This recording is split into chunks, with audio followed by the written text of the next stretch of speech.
Hey Meg, Zainab, sit next to you.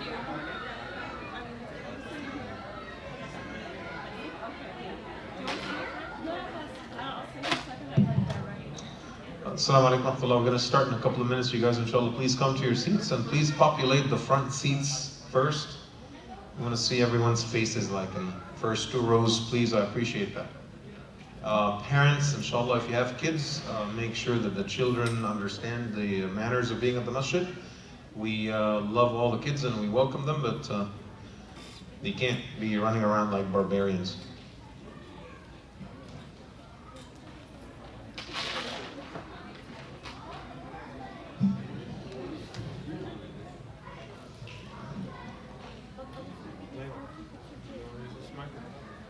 Not right now though. People are still saying. Whenever you're ready.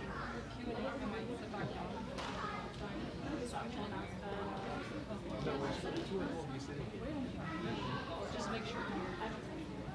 What's the name?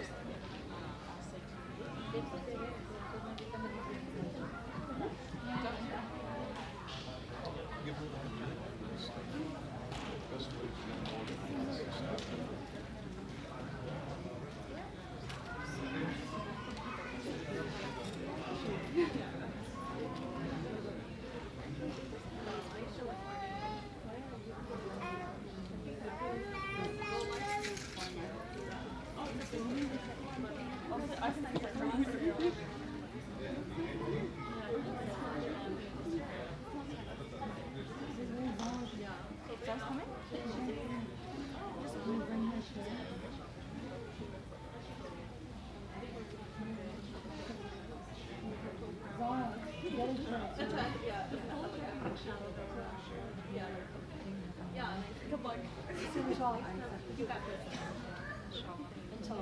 Just look at it. Yeah. Are you sitting there or here? Yeah, that's Oh, perfect. We got eye contact. Yeah. I don't know why they add more chairs now. Thank you. A little intimidating, but it's okay. Eye contact. Keep running. There's no going back. Is it too late to say when you're home? It's too late.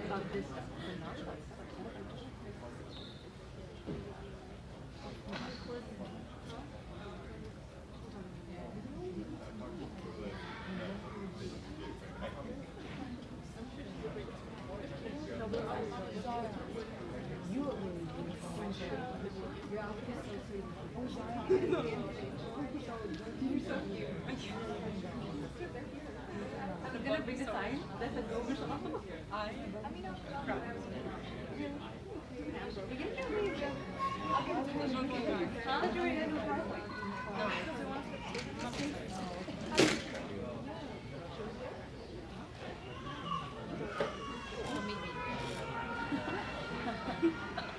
You're fine.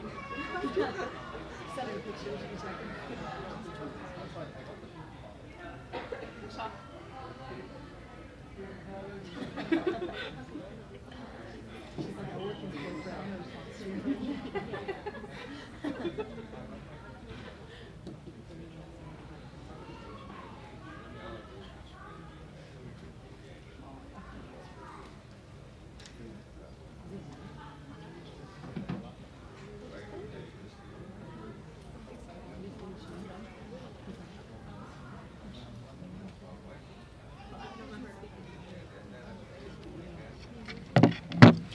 Assalamu alaikum. Thank you for joining us for the second night of our Sahabiyyat series. In this series titled Sahabiyyat, Incredible Women Around the Messenger, presented by Tarbiya's own Ustadhas of the Warithat program, we'll be navigating through the lives and legacies of 7 of the most gallant of the Prophet's female companions.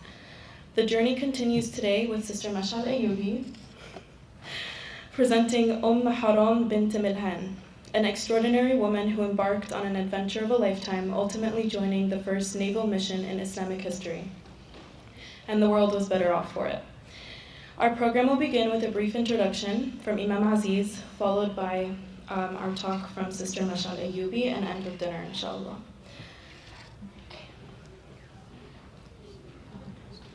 You have a mic? Or do you want to... Assalamu alaikum wa rahmatullah. Whoa. Assalamu alaikum. Bismillah, alhamdulillah, wa salatu wa salamu ala rasulillah, wa ala alihi wa sahbihi wa man walah. I wanted to thank all of you for being here tonight. May Allah subhanahu wa ta'ala reward you. Thank you for attending the program and for supporting these beautiful Friday nights of knowledge and inspiration. I also wanted to say that I'm super disappointed, that the brothers are not here. So I have to do something about that. We have a few guys, but somehow I think the brothers think because it's a female speaker and the topic has to do with the female companion of the Prophet, I was just going to be home. I'll wait, inshallah, I'll wait this one out. That's not the spirit that we want to perpetuate in our community. So I'm going to be having a talk with the guys. Don't worry about it. Either way, inshallah, we're going to enjoy this beautiful night. We're going to learn so much. There's going to be a room to ask questions, and Sister Masha, inshallah, is the best.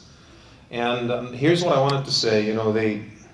They say that a leader is not judged by his accomplishments, but rather by the people that he or she empowers.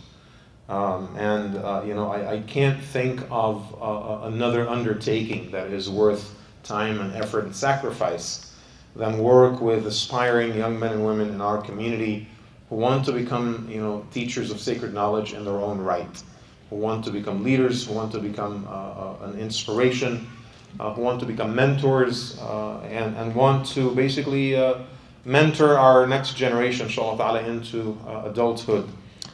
Sister Mashal is one such leader. She has a full-time job. She works for the state. She's a mother. She has 3 children, mashallah. Yet she still finds the time to do so much for this community. She's the director of our chaplaincy program. So she's the one that basically makes sure that Islam reaches the unmosqued, people who don't come to the brick and mortar. She's the one that takes our religious services into the hospitals, into college campuses, into inmates at local facilities, and so forth. May Allah subhanahu wa ta'ala reward her for all the great work that she does. In addition to that, she's one of the best students in the Warithat program, always on top of her Quran memorization, always on top of her assignments, always, mashallah, putting everyone else to shame, if I'm being honest. May Allah subhanahu wa ta'ala reward her. And here's one thing about Sister Mashal that maybe many of you guys don't know. Of all the people that I've worked with for so many years in this community, she's on a very, very short list of people, aspiring leaders, that finds great joy in writing. She will become a great author one day, I have no doubt about that, inshallah. She's already authored a multitude of essays and articles. In fact, she and I co-authored many essays, and they're now, alhamdulillah, published on the internet. We don't promote these things as much. I think she believes in pretty much in the same things that I believe in, and that is sacred knowledge needs to be documented, and that is a goal in of itself. Whether it's marketed or advertised or people get to read it or not, that's secondary. As long as it comes out of the heart, sincere, and it's documented somewhere. And I've always said this to everyone: sacred knowledge needs to be written down. Okay, it does not exist in YouTube videos. It does not exist in TikTok videos. It doesn't exist in any of these platforms. Sacred knowledge resides in ink on paper. And so if you're serious about learning, this is the nature of the path. So mashallah, just judging by the pace that she writes by, I'm barely able to catch up with her in order to proofread or provide feedback, for the beautiful work that she's produced. I guarantee it, inshallah, in a couple of years she'll be a published author, and our community is definitely better off for that. The last thing that I wanted to say is that, a lot of people think that sacred knowledge is something that we can just acquire at will whenever we want. I'm just going to go on the internet, I'll download an e-book, I'll listen to an audible, I'll listen to a lecture, something like that, and somehow, I will learn Islam on my own. I wanted to say that usually does not work, okay? The acquisition of sacred knowledge happens in gatherings like this, when we sit down with teachers, learn from them, and ask questions. The acquisition of sacred knowledge happens in smelly basements, at the masajid, at people's homes, where people are sitting together. It's not neat, it's not beautiful, it's not clean, it's not properly aired. However, there's ikhlas in it, there's beauty in it, and there's sincerity in it, right?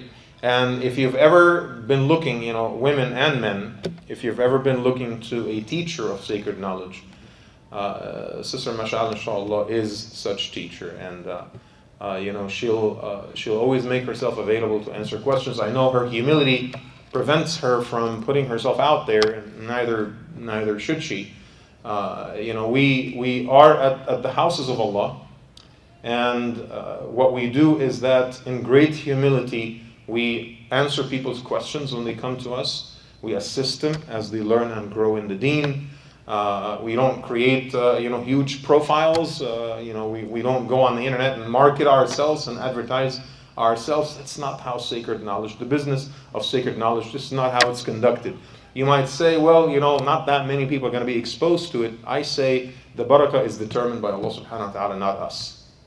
The blessings of this work is determined by Allah and His intervention and His graceful hand, and not us determining for ourselves. And so, if you ever have that desire to acquire that knowledge, then you want to come to the masjid. You want to pressure Sister Mashal.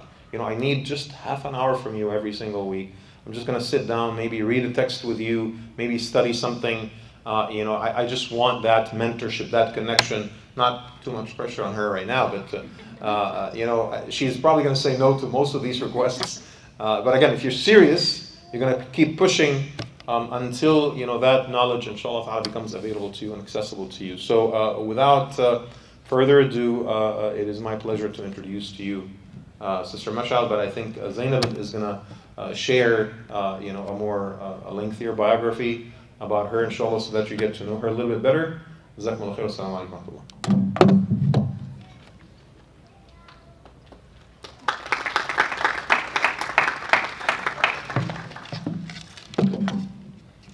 Thank you for that introduction, Imam Aziz.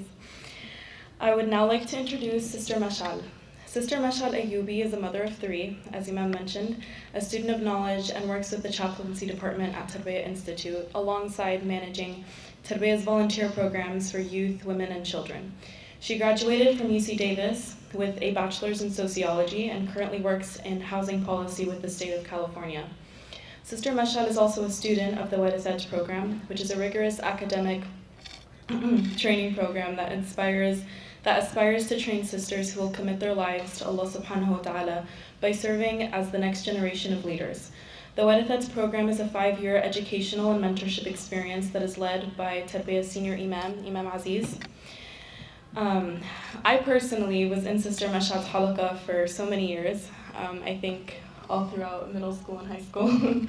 I look at her as my mentor, as my older sister, and as a friend. She's given me so much wisdom and given me so much guidance over the years, and I do not think that I would be the person I am today without her, so I'm very grateful. Please welcome Sister Mashal as she speaks with us tonight about Haram, bint Milhan.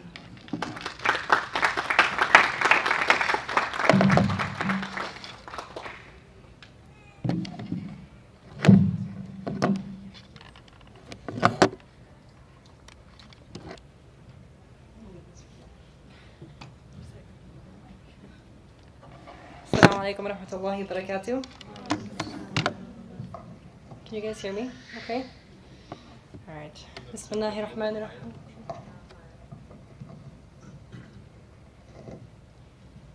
Okay, let's try this. Can you guys hear me now? Is that better? Okay. Assalamu alaikum wa rahmatullahi wa barakatuh. Bismillahir Rahmanir Rahim. Alhamdulillahi Rabbil Alameen. Salatu wassalam ala Rasulillah wa ala alihi wa sahbihi ajma'in. The Prophet ﷺ would often visit one of his aunts who lived in Quba, on the outskirts of Medina. This aunt loved to host him, and she would always make his favorite foods for him when he would visit. And on one particular visit, after they ate, the Prophet ﷺ went to go lie down for an afternoon nap, as his aunt would groom his hair. As he fell asleep, a vision graced the Prophet ﷺ in his dream, what seemed to be a promise or a foretelling of the near future. In his vision, he saw a vast emerald sea, and on that sea there were people who were sailing forth. And as they sailed, their presence exuded an almost regal aura.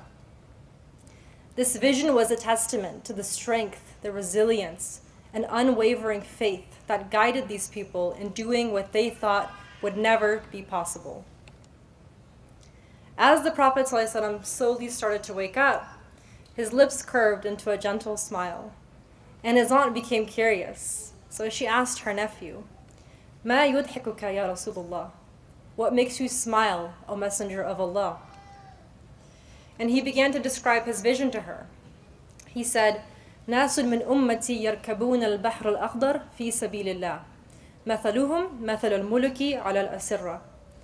Some people from my ummah were displayed before me, sailing on the green sea in Allah's cause, resembling kings on thrones.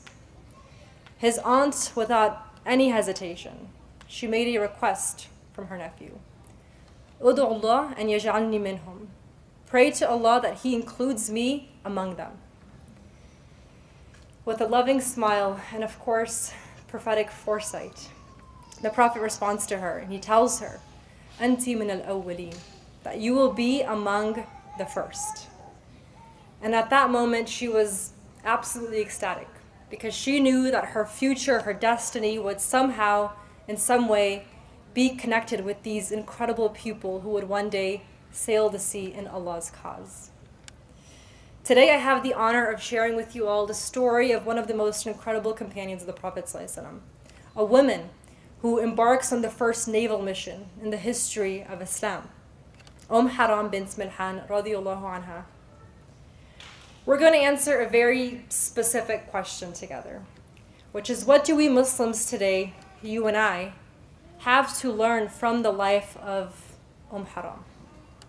Many of us might think that we have nothing meaningful or perhaps insightful to learn from her generation. Our contexts are vastly different, obviously, but my goal is to show us that this is not the case, that we actually have a very important lesson to learn from her that no modern person today can match or effectively teach us. We're going to focus on one particular trait that she embodies throughout her lifetime. And this is a trait that we need to emulate more than ever today. If there's any word that you remember from our conversation today, it should be this word, azm. Azm translates to someone that has firm resolve or determination, someone that has an unwavering commitment. So keep that word in mind.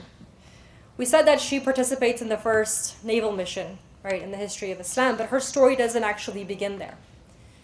In fact, by the time she gets to the sea, her journey would have already taken her through multiple cities, where she was a leader and a teacher for new Muslim communities in places like Palestine and Egypt, alongside her husband, Ubadah ibn as-Samit radiyallahu anh.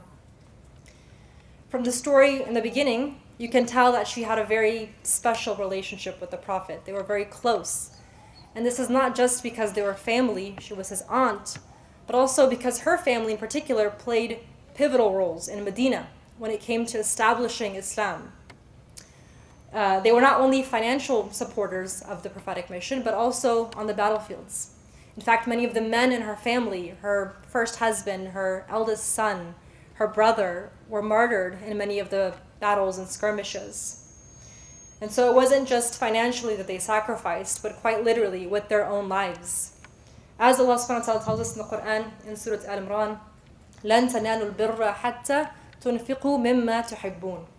That you will never attain or achieve righteousness until you spend from that which you love. And what more do we love than our own lives and the fruits of our labor, what we have, what we possess? But oftentimes that is the cost to making the world a better place.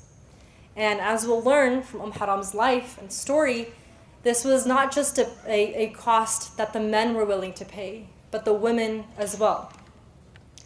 And so when the Prophet ﷺ, he presents this vision to her, these amazing people, braving the sea in Allah's cause, what was her response? Her immediate response was a request, right? Udu Allah an yaj'alni minhum. She asked him to be included in that venture, however it would happen. Now, how do you think most people would respond if they were in her shoes? Most people would start to play 21 questions, asking things like, where are we going? How far is it? Who else is going? And when do we get back? Right? And then still find a way to not have to commit, to not have to go. Okay? Now the Arabs, they were not seafaring people at this point in history. There was no navy. There was no conversations about establishing a navy, none of that. In fact, we're going to talk about Umar's reign in a minute, because during his reign is really when Haram's travels begin to take off. But even brave and fearless Umar radiallahu anh was hesitant and anxious to send Muslims to the sea. Right? He didn't want to risk Muslim lives. It was a dangerous feat. And yet here was Haram, years before any of that, absolutely determined that she would have the opportunity to go on that venture, however it would happen. And so, how do her journeys begin? As you all know, during the reign of Umar radiallahu anh, the Muslim empire was growing rapidly. And with the spread of Islam into these new lands and places, there was a massive need for teachers. There were a lot of individuals who were converting to Islam, and sometimes there would be entire communities who would be coming into the folds of Islam. And so they needed some sort of direct means to learn about the faith. And who is going to do that for them? Right, that's the question. From those who obviously know Islam, who is going to want to leave the heartland of Islam? Imagine the sacrifice, the inconvenience perhaps, the azm that's required for someone to pack up their things, leave the place that reminds them of their roots, their family, the place where they saw the life of the Messenger ﷺ unfold, the place where the Qur'an's revelation was completed. And it's interesting because if you were to visit Mecca or Medina today, you'll notice that not all of the senior companions are buried there. That's because after the Prophet's passing, senior companions like Haram, radiallahu anha, they were the ones who would have to venture beyond the peninsula, who would bear that responsibility of establishing Islam in new lands. So under Umar's reign, Haram and her husband, they journeyed to Asham, where they became the heart and soul of a little community in Palestine.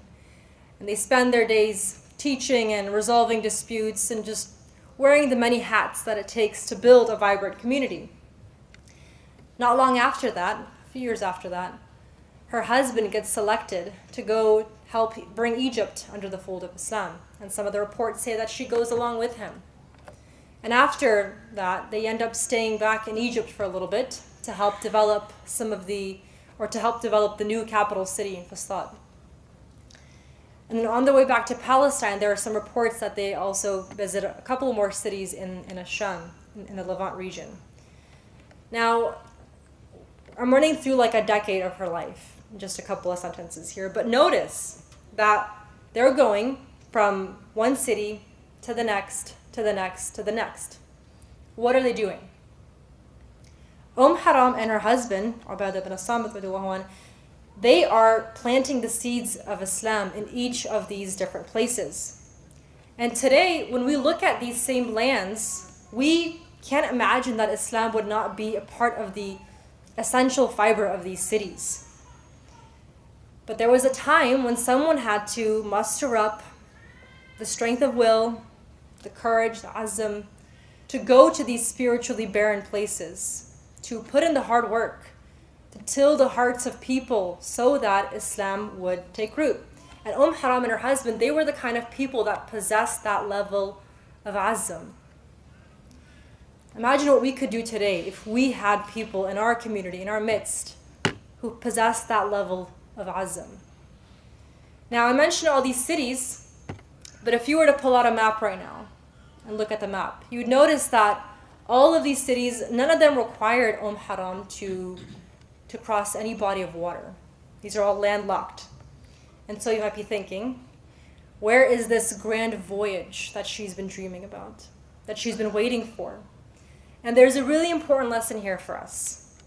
Many of us, I hope, have dreamt about being a part of the prophetic mission or contributing to some degree in our own ways. And what Haram's journey helps us realize is that before we can see ourselves achieving grand and great victories, we have to put in the work in achieving dozens of smaller victories. And even these dozen or so smaller victories are built on hundreds of tiny victories every single day. Victories over the things that challenge our azm, our resolve. Victories over temptation, over self-doubt perhaps, over apathy and lethargy. So many people fall short on the larger achievements because they didn't build azm in the little everyday situations and challenges. And so before she goes on any grand voyage, she has to earn her stripes, as they say, right? She's already exhibiting azm and resolve in all the different challenges that she's putting up with in these different cities. And we have to do the same today. So years later, after the passing of Umar radiallahu anh, during the reign of Uthman, there were constant attacks around the bays in Damascus by the Byzantine Empire. And the governor of Asham, Muawiyah, he recognized that the source of these attacks was a little island called Cyprus on the eastern Mediterranean Sea. And he had known this before, in fact. He actually requested from Umar, to take Cyprus, and Umar, of course, adamantly refused. He was not interested in risking Muslim lives in the sea. But Uthman, he agreed on two conditions. Number one, he agreed if Muawiyah would take his wife with him in order to demonstrate that this venture would actually be risk-free, that it was relatively safe. And number two, that the entire mission would have to be crewed by volunteers. Nobody could be mandated to go. And so you can imagine Haram and her husband probably looking at each other, like realizing this is the moment that they'd been waiting for. It's the Prophet's vision coming to fruition. And so they ultimately go, they make their way to Cyprus. There are some of the reports that say she was a relatively older woman at this point. So she actually passes away in Cyprus. And decades, centuries later, the Ottoman Empire, they actually erect a masjid in her honor, which is still there today. So if anybody visits Cyprus, or if you might want to visit there. Now coming back to our main question, how does Haram exemplify azm, resolve? And what does this look like for us today? I don't think anybody here is a sea voyager. I don't think, at least, but we said that azm is the embodiment of determination. It means that you're willing to overcome anything for the sake of your commitment. And so the first way that Haram demonstrates azm is by going beyond her comfort zone. Has anybody heard this term before, comfort zone? Comfort zone basically it's a state of mind where you feel totally at ease, you're comfortable. You can imagine a bubble. This is your bubble. You're not being tested or challenged in any meaningful way. No need to take risks or face any fears. And so azm, by definition, requires that you do what? You have to face what you fear, right? Maybe you have to face what you fear most.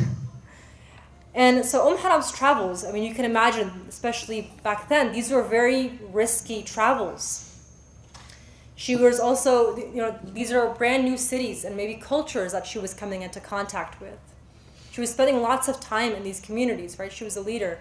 And so she was having to deal with different people and personalities and build new relationships, picking up new skills along the way, perhaps. Not only that, but she was also physically putting herself at risk, because oftentimes she was on the frontiers, which means the battlefront, where there are enemies who are looking to take Muslim life. And so today, we need Muslims who are willing to go beyond their comfort zones in order to serve Islam. Especially at a time when everybody is fully tied and shackled to the 9-to-5 grind. Adults and kids, Muslims and non-Muslims. Who has time to plant and nourish the seeds of Islam in these lands that we live in? Let alone in our own families. Especially when we're spending all of our adult life financing and then paying off the debt for all of our lifestyles and comforts. In the age of Amazon Prime, Hulu, Netflix, or whatever you're subscribed to, it's very easy to become trapped in your comfort zone, to not have to worry about any of this. There's a hadith of the Prophet ﷺ, which is kind of alarming, where he gives us some instruction on this phenomenon. He said, بادروا بالأعمال فتنا كقطع الليل المظلم يصبح رجل مؤمنا ويمسي كافرا أو يمسي مؤمنا ويصبح كافرا يبيع دينه بعرض من الدنيا. Be prompt in doing good deeds before you are overtaken by turbulence, which would be like a part of the dark night. During that stormy period, a man would be a believer in the morning and an unbeliever in the evening, or he would be a believer in the evening and an unbeliever in the morning. And he would sell his faith for worldly goods. This hadith is foreshadowing days when people will lack the azm to stay on the deen for even a full single day. And they will lack the azm to step outside of their comfort zones. Most people would rather preserve themselves. That's human nature. Preserve their families and their habits and their lifestyles, their comforts. It's very easy for us, at least it has become very easy for us to dream of better days for the ummah. Vague better days for the ummah. In fact, Muslims will often, maybe in conversation with loved ones, complain about the challenges in the ummah, the challenges in the community. They'll talk about, the good old days of how things used to be. Stories, sharing stories about their brave predecessors who overcame mountains, who stood up to tyrants. So we put everything on this unreachable pedestal, glorifying and sentimentalizing their legacies, but then you zoom into the life of the average Muslim. And you see people, or at least many Muslims aren't even prioritizing taking time off from work to attend Jumaa, for example. Where a lot of Muslims actively discourage their kids or themselves from praying in public so that we don't make anybody feel uncomfortable. God forbid any American sees worship in public. It's a complete scandal. How is our community supposed to nourish the seeds of Islam in these lands when we are actively pulling out the seeds at the individual level? Making these wrong, incorrect little decisions over time eats away at our azm, our resolve. But in the hadith, the Prophet ﷺ, he also gives us a hint at the solution on how to build azm, how to maintain azm over time. He said, right in the beginning, بَادِرُوا بِالْأَعْمَالِ. It's not just good, do good deeds. He says something it's a little bit different. It's a slight nuance that makes all the difference. He says to hasten to do good deeds, right? Have a sense of urgency in doing good deeds. When you say someone is acting in haste, do you say that in a positive sense or a negative sense? Negative, I would hope. And so this is intriguing for us. The Prophet ﷺ is telling us to be hasty to do good in particular. Why is that? When it comes to doing good, our moods shouldn't matter, our feelings, temporary stressors, whatever it is that you're going through at the moment.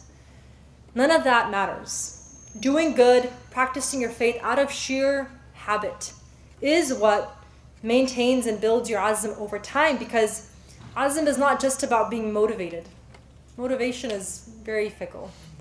But it's more so about the discipline to follow through time and time again. We also said that resolve enables us to have this unwavering commitment to our faith, regardless of whatever obstacles get in your way or whatever delays and setbacks you experience. You know, the pressures of the companions were very physical, unlike what most of us, at least here in the West, experience today. Today it's more so things like social expectations, perhaps family obligations and family expectations. That's kind of what influences our levels of resolve. And so we have to ask ourselves, how were the companions able to withstand these more demanding hardships? Could it be because of their commitment to preserve their faith? And what does that say? What does that say about their azm? There was this survey that was released not too long ago that looked at the different faith groups and their private and public religious practices. And it was an interesting study. The study found that a significant percentage of Muslims said that their religion was, quote, very important to their daily lives, end quote. More so, like significantly more so than any of the other groups who were surveyed.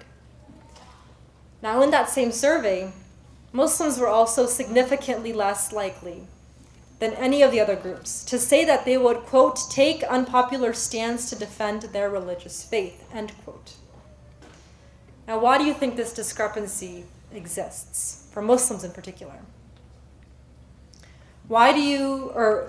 We say that Islamic practices are very important to us. Things like our prayers are important to us, our fasting, or being able to give charity. Islam gives us meaning and purpose, right? But what this indicates is that we wouldn't dare express our faith publicly.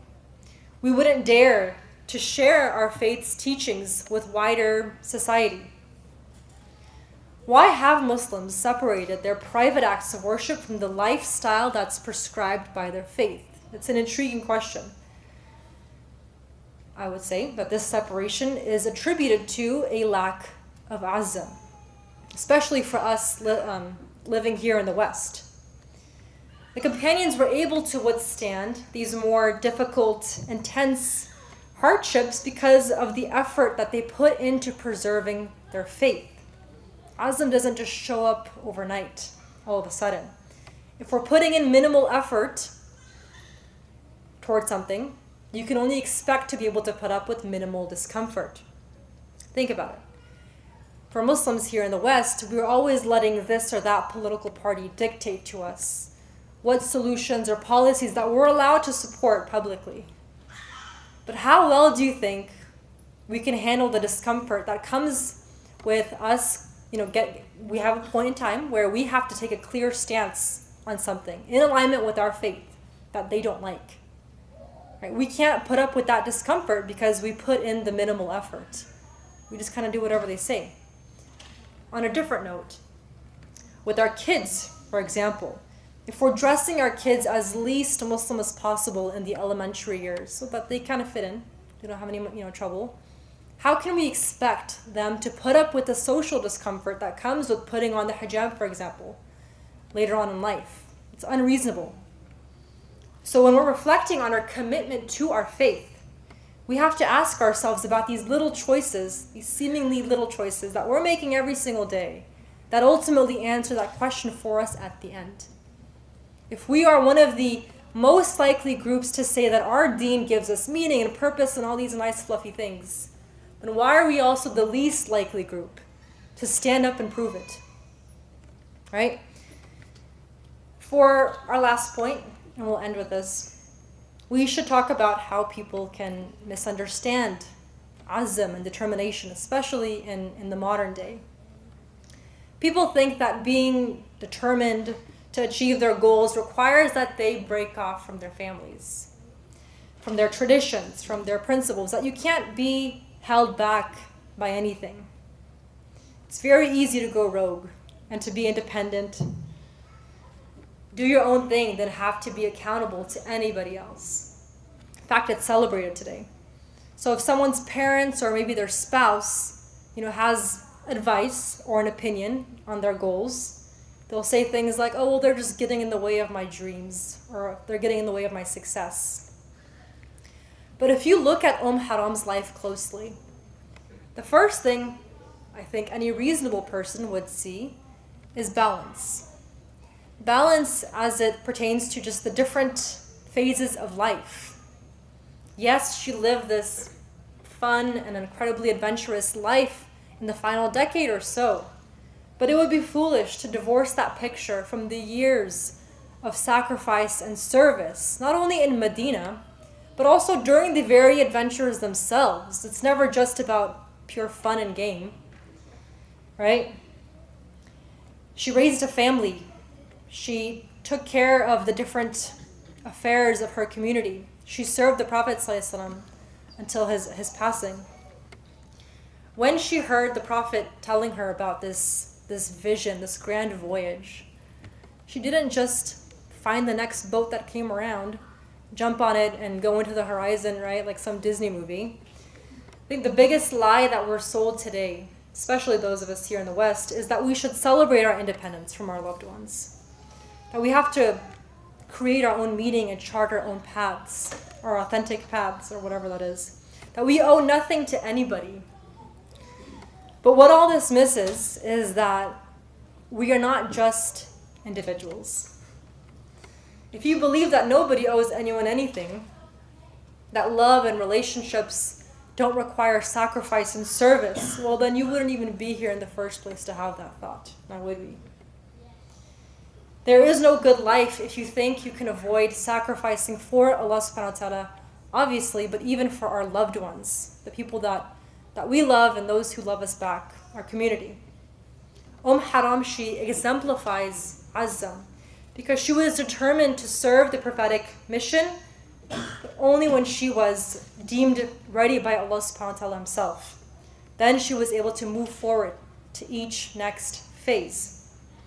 I ask Allah subhanahu wa ta'ala to help us benefit from the example of Haram bint Milhan radiallahu anha, and to strengthen our azam as individuals and as a community, inshallah. Ameen.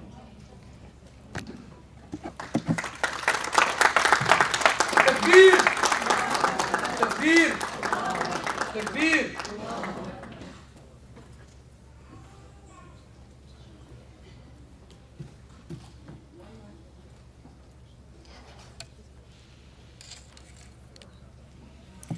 Jazakallah khair, Sister Mashal, for that inspiring talk.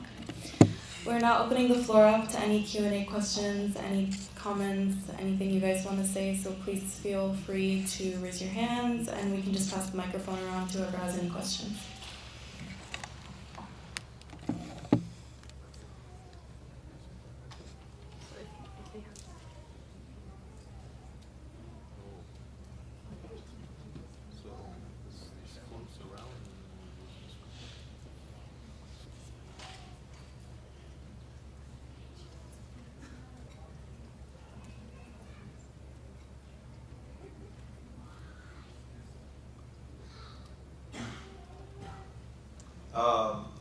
Assalamu alaikum, guys.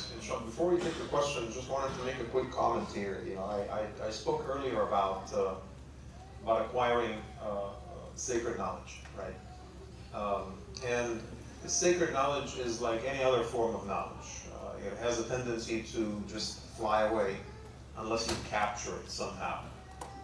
And so, my strongest advice to you guys, I'm 48 years old. Oh my God, I can't believe it. 2 years I'll be 50. However, I still take notes every single time because you just never know where the wisdom is. You never know where the hikmah is. The Arabs have this verse of poetry that I always cite, especially with the students. العلم صيد والكتابة قيده فأحكم صيودك بالحبال الواثقة. فمن الحماقة أن تصيد غزالة وتتركها بين الخلائق طالقة. Knowledge is a hunt. It's a prey. It's an animal that you're hunting. And writing it down is the ropes that you use in order to keep that knowledge down. And it would be very foolish for you to basically, capture a gazelle, and then after that, let the gazelle just walk in the forest.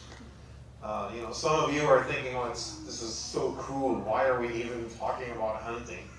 But the point is, again, if you want that sacred knowledge to actually last and to stay with you, you have to find a way to write it down. And again, I'm very old school about this. I believe in ink to paper. So it's not, I'm taking notes on my iPhone.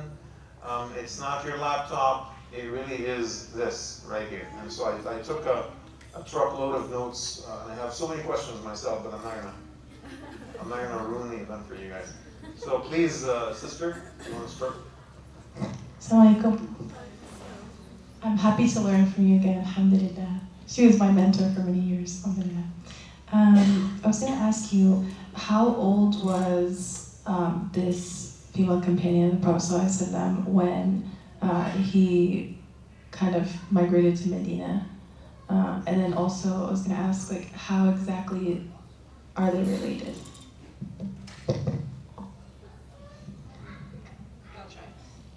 Good question. Thank you, man. So she, maybe if I explain the relationship first. So according to the reports, either they are related through nursing, or because she was from the Banu Najjar clan.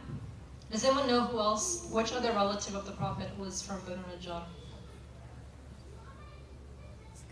No way. So it was his grandfather's mother. So Abdul Muttalib's mother was from Banu Najjar. So that's how either that or nursing is how the relationship is established. As far as her age, we don't know exactly how old she was. I don't think she was that much older than him, probably not. But the reports say she was either in her late 60s or early 70s when she passed away. So I'm not good at math, but. That was under the reign of Uthman. Yeah, so she passed under Uthman's reign, yeah.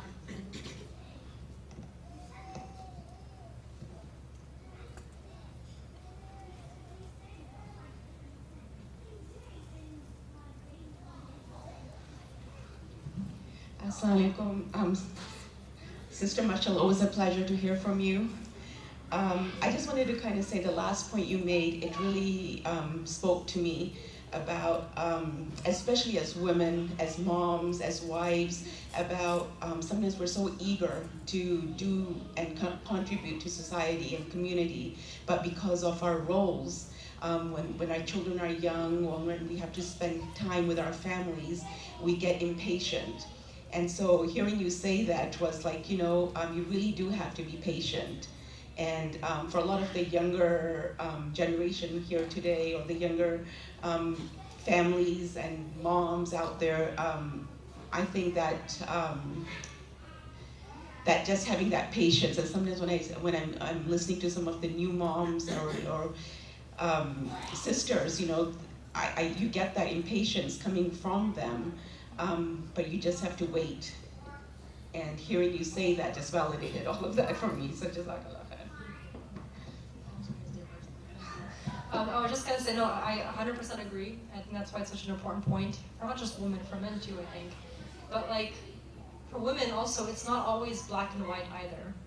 And I think in our context, it's very complicated with just the way society is set up here and the economic structures and whatnot. But even from Haram, right? She was still putting in a lot of community efforts while she was in Medina, right? And so even for us, actually, we just proofread something before I say this, but there is a way to reconcile having just not just a family, but also obligations in the community. Perhaps maybe some of you are working. There are ways to reconcile that. I'm not going to say any more than that right now. But yeah, absolutely, it's important to balance it, and it's important to not rush through every phase, because everything comes with time.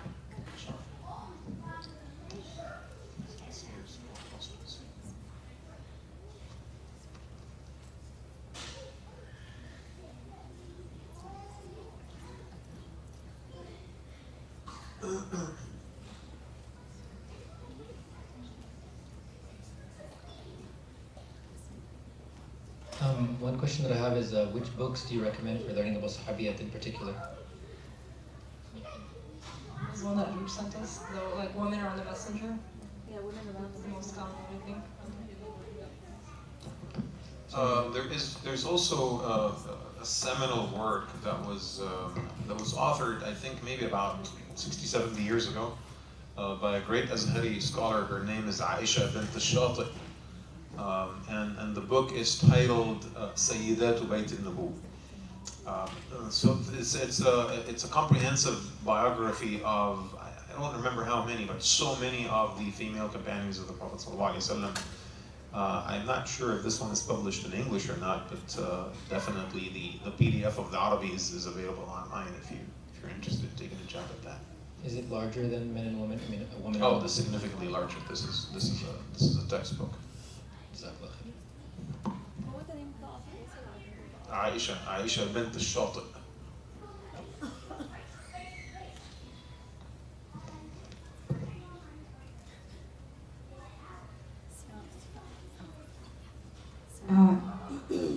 Sorry. I want to say, first of all, Jazakumullah khairan for your amazing speech. It was very inspiring. You talked a little bit in your speech about balance, and I wanted to ask, like, I know I, as well as a lot of my friends that are my age, we struggle with like balancing like school and like even work, spending time with friends, and then also like around the masjid. So do you have advice on how to like balance everything? Because I know sometimes it does get very overwhelming, and you feel like you have the pressure on you to do everything, but then you don't have time for yourself and it gets overwhelming. So do you have advice on that? Do you have advice on that? I guess to keep it kind of general, definitely, okay, maybe not general. Okay, so if you have family around you, at least for those of you that like are parents, especially working moms, maybe having family around, like I know it's so weird for us in the West here with this whole nuclear setup. I mean, you're just setting yourself up for failure. If you're only relying on family, if you're not relying on, you know, perhaps your in-laws or your own parents and siblings and just the wider net. Of course, not everybody has access to that, I understand that. But then that's why it's important to also build your community around you, right? So that you have that support system. And then also not feeling like you need to do everything at once. Kind of like Sister Navita's point earlier, like sometimes like it really is too much and you can always take a step back and that's okay. Like the point about the hadith about hastening to do good, one thing I kept thinking about was our generation keeps saying that, well, if I, by default, am always trying to do stuff, always trying to do good, well then I get burnt out and then I get stressed and then I become overwhelmed and I'm just not a happy person to be around. And I think the point of that mainly is that it's better to be a person that's up for doing good by default than being the opposite. Like it's more dignified. You can always step back, you know, like after you reassess and you evaluate if you really feel like it's a lot on your plate, you feel like, you know, you could ask for more help, you can do that. But it's worse being the person that you have to like pull their teeth and nails to get them to do any good thing, right? The other thing, I forgot what I was going to say now. Anyways, but yeah, I mean, just basically taking it easy on yourself as well, kind of being realistic with what you can do, but then not being a total blob and like, you know, oh, I don't have to do anything, or oh, I'm too busy. That whole busy, no, you're not. You're really not. You need like a real analysis of your life, to be honest. That's for everybody, myself included. I think another perspective to quickly add to what Sister Mashal said here is that if you remember the story of Salman radiallahu anhu with Abu Darda, Abu Darda is a pious worshipper. He wants to be doing tahajjud every single night. You know, he's not interested in dunya, doesn't really care. And his wife is, you know, kind of, she supports him, but she's suffering with him. She's struggling with him. And so his best friend Salman al-Farisi radiallahu anhu visits them once and, you know, he realizes that his wife is not wearing very nice clothes and the house is like in shambles. So he asks, you know, what's going on? She says, you know, your friend Abu Darda, you know, he doesn't care about these dunya related things. And so the words that written in gold that he said to his friend, أعطِ كل ذي حق حقه, right? You need to identify the huquq, the rights that people have on you, and then deliver with great balance, deliver those rights to other people. And so going back to Sister Mashal's point about individualism, what happens, I think, in this postmodern, culture of the psychological human being, is that once I'm out of my parents' home, I'm assuming that it is just me and I will derive my own purpose and I don't care for anybody else, right? No one owes, I owe no one anything, pretty much. Our Islamic perspective is different, right? You owe your parents love and affection until the very last hour of their lives, right? You owe your masjid, you owe Allah subhanahu wa ta'ala, you owe yourself, you owe your siblings, your extended family, right? And so if by the fulfillment of one goal you end up compromising all the other responsibilities, then you're not in balance. And so if you're spending way too much time at the masjid and your mom is very unhappy, then that is a state of imbalance, right? If you are fulfilling everything that your mom is asking of you at the expense of school and being at the masjid, then that is imbalance, and so on and so forth. So you always want to ask yourself, who do I owe rights to? Allah subhanahu wa ta'ala, my health, my masjid, my community, my family, my siblings, and so forth. And then your time every single day is divided between these people that you owe rights to.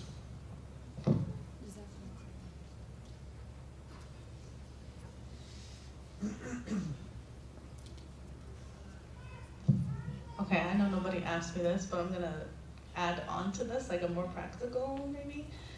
Just in your life in general, like know what your staple things are, maybe chunk your time. So consistency is much better than going to every single halaqah on the face of the earth. So if I commit to Friday halaqahs, I know every Friday I'm gonna be here. If I can't be here, I'll try to make up the halaqah, watch it online, right? You have specific things in your life that have times, like class. There's no moving around. I have class time, I have whatever, and then you're gonna leave days where you're just like, Wednesday nights I'm pretty much free. Can I hang out with my mom? Can I hang out with a friend? Can I go to the gym?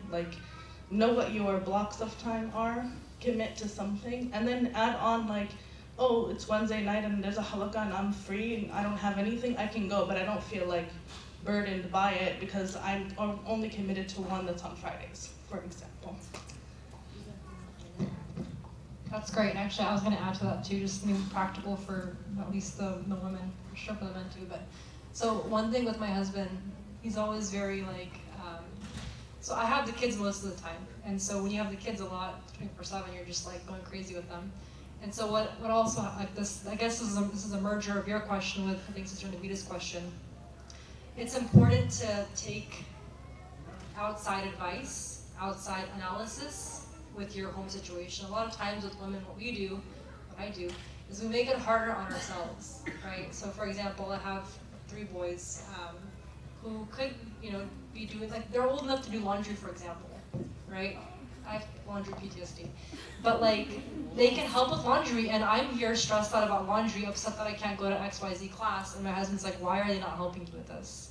Why are you making it harder on yourself? Little things like that. So just kind of to add on to the practical piece, look for ways and work with your spouse too, because when the good thing with our husbands is that they're able to kind of come in from the outside, right? Provide an objective evaluation of whatever's happening at home, and give you brothers, give good advice, give good guidelines to your wives, right? Hey, you can do this differently, and it'll make your life easier.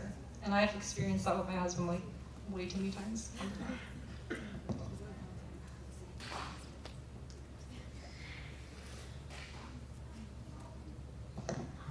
I have a question for Sister Mashal. So, this is not a test. No, I seriously have a question. So you spoke about the lesson of Azm from the life of Haram, and how balanced she was in terms of her identification of her responsibilities, first and foremost, and then the adventures that she took later in her life. I think the notion today, and then you made the reference, I think, about kids leaving their homes and traveling across the country or across the world for a job, for career, for marriage, separating themselves from their systems of support. How do we speak to this sort of like postmodern mentality where people are searching for purpose inwards, when purpose clearly is given to us, meaning is given to us by the outside environment, by God, by religion, by society and so forth, by culture. I think we've come, at a point in our evolution as the human race where people are searching for the purpose inside. When, again, if you look at the story of Haram, very clearly, the only reason she wanted to embark upon that journey is because the Prophet ﷺ prophesied that moment, and she felt like this is an opportunity for service. It's an opportunity, for martyrdom. It's an opportunity to bring Islam to these, territories. I want to be a part of that, right? So the purpose was established first, and she kind of adopted that as her own, as opposed to us kind of looking inside, searching for meaning and searching for purpose, which is essentially, I think, what drives kids to venture out in the world, cut themselves off from their family's support system, and try to derive, that meaning away from what religion and culture and the traditional systems of support have historically given us. Thank you for that question, Aziz. I think, yeah, definitely part of it is like searching within, and people are always like, for God's sake, you're trying to go look for what? You don't even know what you're looking for, right? But I think part of it also is, and I can actually, there's this like influencer on Instagram, a Muslim sister, and she was like going on this rant one day on like Instagram Live saying how, the reason she left, she like did this like crazy traveling experience and lives her own life now, it's a very common thread. And she was like, well, I realized that I was being abused from my family because they would ask me to raise my siblings. I would have to go pick up my brother from soccer, and I would have to go help my dad at the shop sometimes. I mean, her family was struggling. And later on in life, like as she left and she embarked on her self-finding journey, she realized that she's abused, right? So she's recasting what happens to her in her life. Like this is a very common occurrence with families. Of course you have to help out, right? Kids, parents, no one's asking you to parent the other kids, but every sibling, you owe something to your siblings, just like you owe something to your family. But today, in this culture, it's viewed as, now you're being abused, right? And I'm not trying to say, like, if there is actual abuse, like you're getting beat, whatever, that's different. But for the most part, it's not that, unfortunately. For the most part, it's just, well, I had to go and leave and find who I am and find my authentic self and all this, but it's like, you have to do some serious questioning. And a lot of times, unfortunately, and I've seen this with many people, they'll go, and it'll be like 10 years later, and they're still finding themselves, and they're like in their 30s and 40s, unhappy, unmarried, right? Very much unsettled, despite how much they want to seem like they're settled on social media, and the kind of pictures they put up, and, oh, I'm living my best life. No, you're not, honey. You're really not. And that's obvious from your monthly like visits to, whatever, right? Counseling. Like, the point is that you have to have a serious conversation with what exactly you're leaving. If you feel like your parents are actually being unfair with you, okay, then go have a conversation with them. We actually had this conversation in Halaqa recently. We talked about like the good treatment of parents, right? And how good treatment of parents does not just mean like, oh, be good to them, when they're nice to you and they buy you ice cream. It includes being good to them when you have a disagreement, or you're not a fan of their advice, or whatever opinions they have about your life, right? Being good to your parents means that you have to exhaust all your means, getting whatever elder, imam, uncle involved to work through your problems with your family. You don't just run away from it. You run away from it once, you're going to be on the run for the rest of your life. And I can promise you that, unfortunately.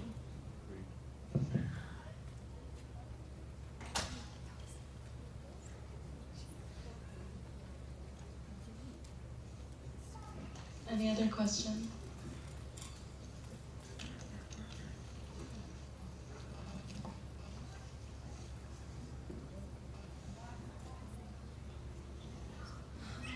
Brothers, I need a couple of you in trouble to ask questions. I'll volunteer you if I have to.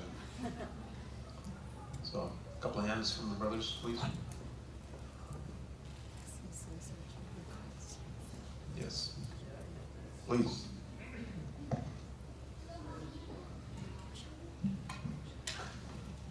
You know, we talk about azm, balance, determination, but all of these things are based on identifying our own self. What age and when this is possible, how we can find out who we are.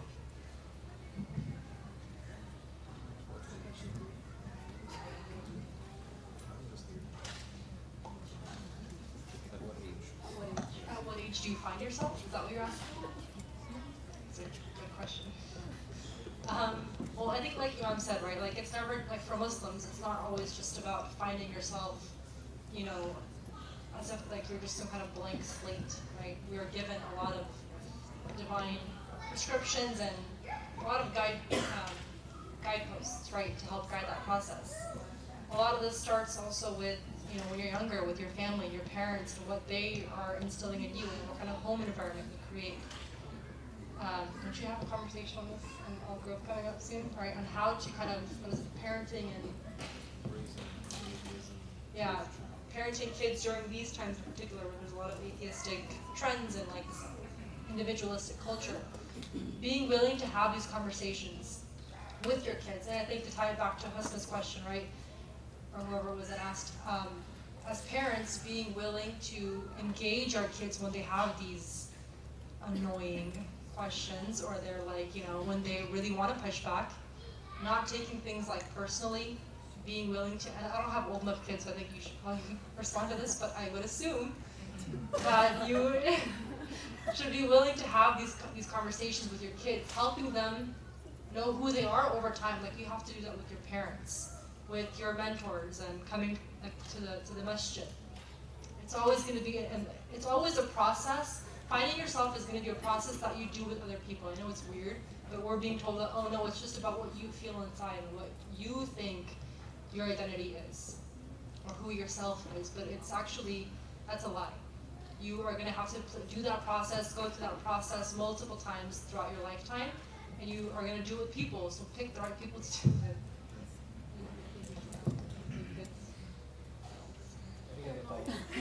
I'm using this as an example. I have another question. Okay. All what we have talked about, it requires a very strong personality. It's not, you know, somebody come from here and say, I got awesome, or I have a balance. How we get that? This is what I'm leaning towards.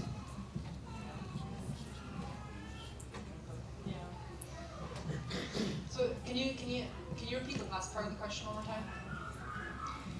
Yeah, what I'm saying is that a strong personality can be shaped. We don't born with personality. The environment, the parents and the friends and school, there is a lot more goes in there to develop a personality.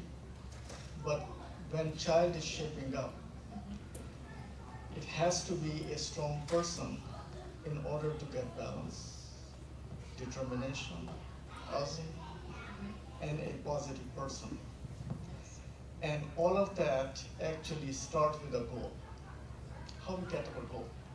Yeah, definitely with your family, like I said.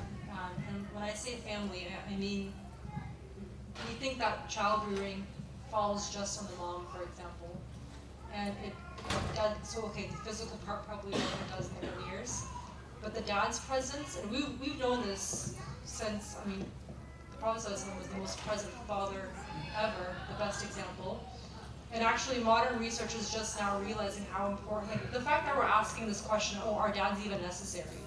our fathers, like that strong personality, the personality shaping force, the dad is the one that helps teach the children how to interact with the world, how to deal with failure, how to deal with struggles and challenges and just navigating all the craziness that is this world.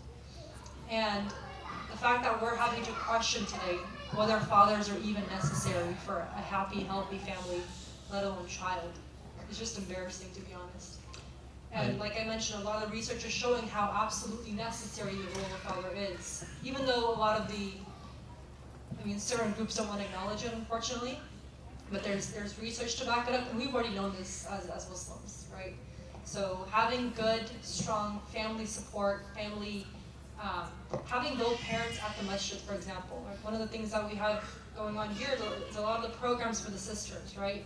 Because the belief is that when you bring in the woman, the mother, you basically have, it's like touchdown for the entire family. The kids are gonna come, the husband better come, right? Everybody is gonna come if you get the woman to come, right? So kind of making sure that you as parents, mom and dad, are both connected at the masjid.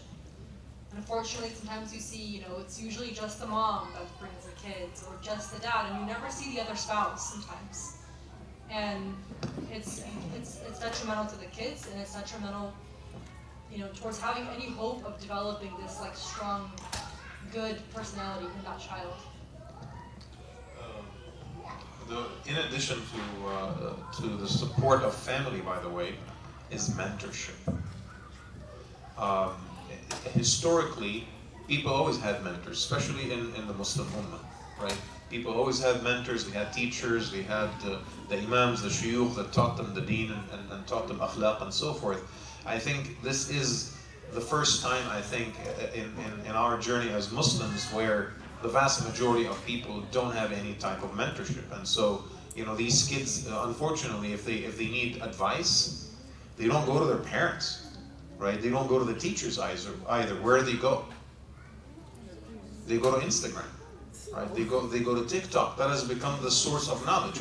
It's become the source of information. It's become the source of mentorship, right? I always tell my kids, there's two types of knowledge. There is real knowledge, and then there is Instagram knowledge. So when my kids make statements, I was like, did you see this on Instagram, or is this actually real? Right? Well, occasionally there's something real that happens on Instagram, right? But again, there's a difference between information and knowledge, right? And so information can come from everywhere. Knowledge comes from people. Comes from credible people with whom you have an intimate connection, with whom you have love, respect. You see them as role models, right? And so if we're asking the question, some kids have very strong personalities. You put them in the worst environments, they still make good decisions. But other kids, they're very impressionable. The solution is to make sure that they're connected to family, and number two, that they have mentors. Because those mentors will basically be there for them, will give them advice, will create a culture that surrounds them, so that even if they desire to err or to deviate from the path, they'll be pulled right back in because of that connection. I have a follow-up question. It's a little based off of his question. He said essentially, and I'm trying to word the question better. What he called, finding a balance between like deen and dunya requires one like a strong personality and as well as a strong goal, like knowing what you're trying to balance, because everyone considers balance differently. Like for example, your idea of balancing deen and dunya might be different from someone who's less religious's ideas of balancing deen and dunya, and someone who's way more religious, their idea of balancing deen and dunya. So how do you, it's not even balancing deen and dunya, but how do you like practice your deen in the dunya? How do you find out what the correct balance for you should be? Does that make sense?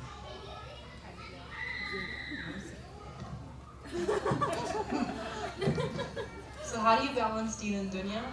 No, look, so everyone has a different idea of what balancing deen and dunya means, right? Someone that's more religious would have like this idea of how they should appear in the dunya. Someone who's less religious would have this idea. How do you find the right balance, I guess objectively and for yourself, like how you should follow your deen in the dunya? Ask the Lord. You need to be able to have an honest evaluation, which I don't think you can do on your own. You need to have, if you're married, I always go back to my spouse on stuff. Be around smart people. If that's a good mentor, if it's your spouse, if it's, is it, okay. Yeah, so just being able to have the right companions around you to provide you with that honest evaluation, to do it with you, right? You basically have to sit there, depending on your circumstances, whether you have family and whatever it is, everybody's circumstances in life is different. And a lot of times we like to lie to ourselves. Most of the time we like to lie to ourselves. And make things seem like, oh no, I'm really doing everything I can to have balance, that's why I can't volunteer. And then it's like, well dude, you're watching Netflix 20 hours a week. Like, do you really, are you really balancing your deen and dunya? So I think the number one key to that, and I'll give it to him, Aziz, is having that ability, having the resources, the human resources to do that honest evaluation. And being able to swallow that pill if you have a hard time with it too. I have a question going back to the story of Haram radiallahu anha. So when she arrived with the navy to Cyprus, according to the stories, according to the narrations, it was on the first day she arrived that she passed, that she died, right? And she died, in this like freak accident where she basically fell off her camel or fell off her horse. She did not see any combat. She did not engage in any heroism. She did not receive any glory. She arrived a couple hours later, she died. So there's something incredible to think about that, and of course she became a shahida, okay? That does matter. But my question to you is, when we set ourselves for, these lofty goals in life, right? And we go through the effort and we exercise the azm and the determination and really put up with so much.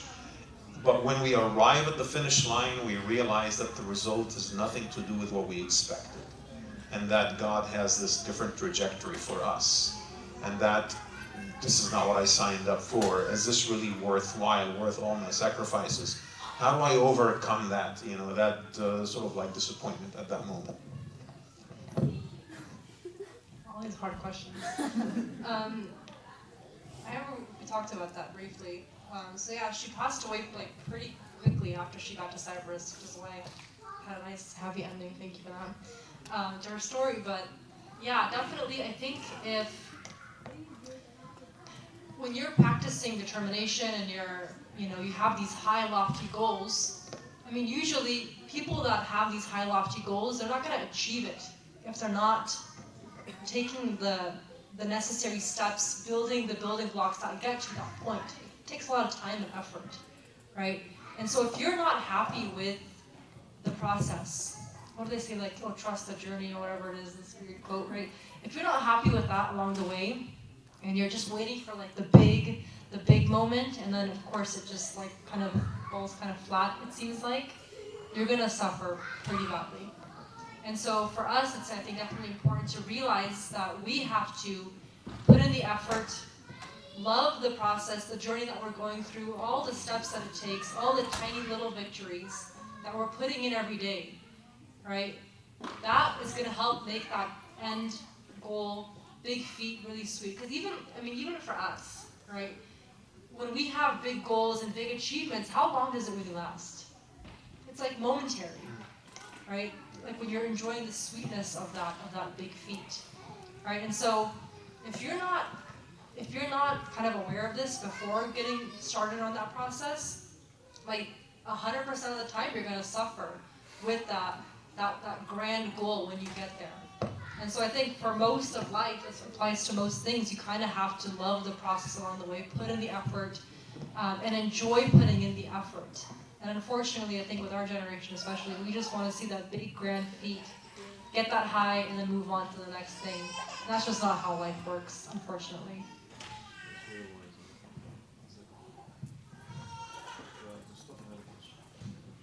I have a question. First, thanks, sister, for this speech.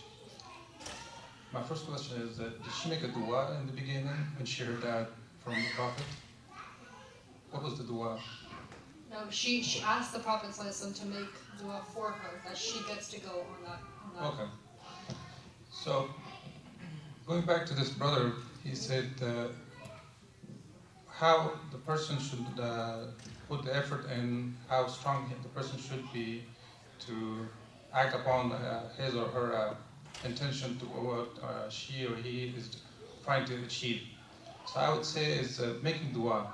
If you look at the Quran, all the prophets, all the duas in the Quran, those are like part of the journey of prophets or people. They made dua and they put their effort every day. So once you make your dua, you not do it like just for once, you do it like every day. And that, you repeat that dua and that gives you a focus so you can act upon it, put effort in and keep you strong. Just wanted to add that. Yes. Can you guys pass the microphone?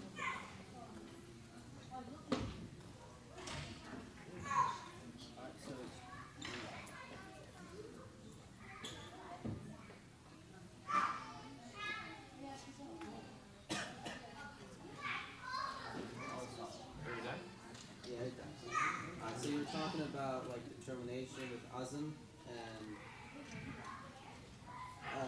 I was wondering, what do you do when you have a lot of determination, have like a system and some sort of balance, healthy balance?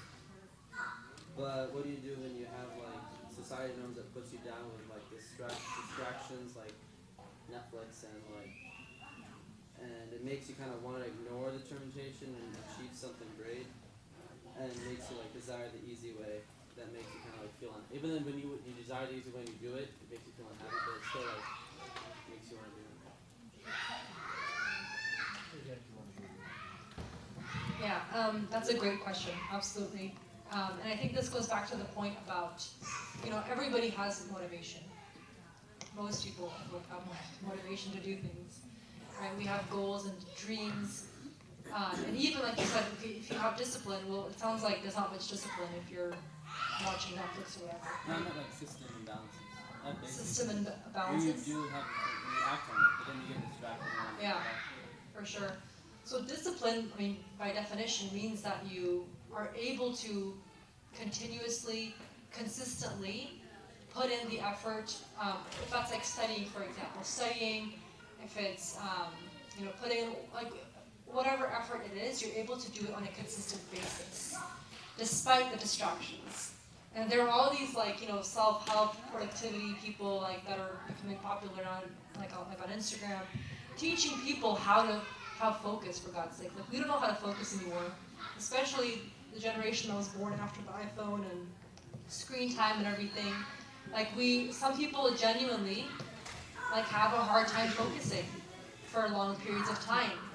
And so, I would just repeat what all these productivity gurus tell you, which is find time for purposeful deep focus or deep work, they call it sometimes, right?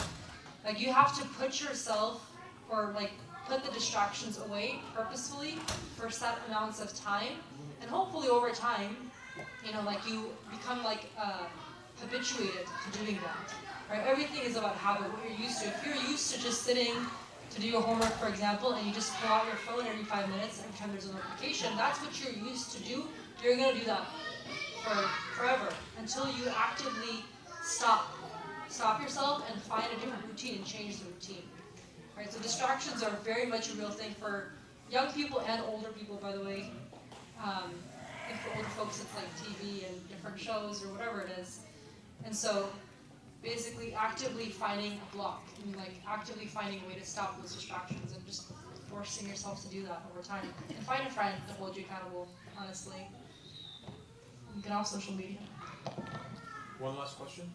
Not really a question, but I was just gonna, sorry, is this working? Oh, okay. Jazakallah, Sister Michelle, that was amazing, and I love listening to you speak every time and walk away with so much, value and knowledge every time you speak.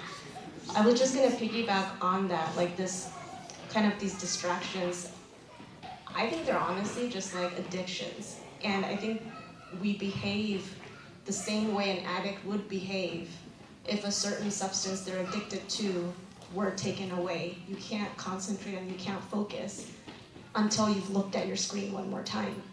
Or until you've, So I think that's what I would just say to the, the younger people, that it's not like as innocuous as just a distraction. I actually believe it's an addiction. So. Maybe you could just go back on the point about mentorship, right? That's a great point. It is an addiction. It's very hard. What was that book you were reading, Dopamine Nation? Like it just talks about how like you get a hit every time. Like it feels good. It's very hard to stop an addiction, obviously, whether it's drugs or substance abuse, phones and screens, right? And so if you have a mentor, if you're a Nizami, go to your mentor, right? Be honest, be willing to kind of open up about this struggle, and like go out of your way to establish a buddy system or like an accountability system. And just do it for like a week. What was that thing we did in our halakha one, Zainab, like with the rubber band? Oh, rubber band. Yeah. Like it's just it's more fun to do it with like a friend, right? And again, if you see yourself able to do it for like 2 weeks, I mean that's a huge achievement for 2 weeks, right? And then once you do that, you're able to prolong that and then make the next step. So be willing to share that with your mentor and kind of come up with an action plan, inshallah.